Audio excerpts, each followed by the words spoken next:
नमस्कार, मी नगरसेवक नितीन जाधव।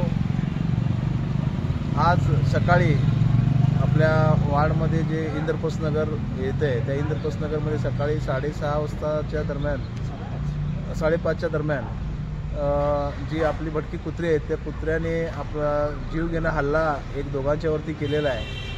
त्यासाठी या ठिकाणी आपण इंद्रप्रस्थ नगरवरचे रहिवासी सिव्हिलमध्ये जे दोघांच्यावरती हल्ला झाला त्या दोघांना पण ॲडमिट या ठिकाणी केलेलं आहे आणि अशा प्रकारची घटना बेळगावमध्ये वारंवार घडत आहे। त्यासाठी आपण महानगरपालिकेमध्ये सुद्धा याच्याबद्दल फार वेळा आवाज उठवलेला आहे, तरी पण याच्यावरती काही ठोस निर्णय असा झालेला नाही आहे। मी आपल्या प्रशासनाला विनंती करतो की हे लवकरात लवकर याच्यावरती योग्य ती कारवाई करून जे बेळगावमध्ये अनेक ठिकाणी घटना या ठिकाणी घडत आहेत, जे लहान लहान मुलांच्यावरती पण हे कुत्रे हल्ला करत आहेत, लवकरात लवकर याच्यावर कारवाई झाली नाही तर कोणाचा तरी जीव या ठिकाणी जाऊ शकतो आणि त्यासाठी इंद्रप्रस्थ नगरच्या रहिवाशातर्फे पण मागणी आहे की याच्यावरती योग्य ती कारवाई करावी। धन्यवाद।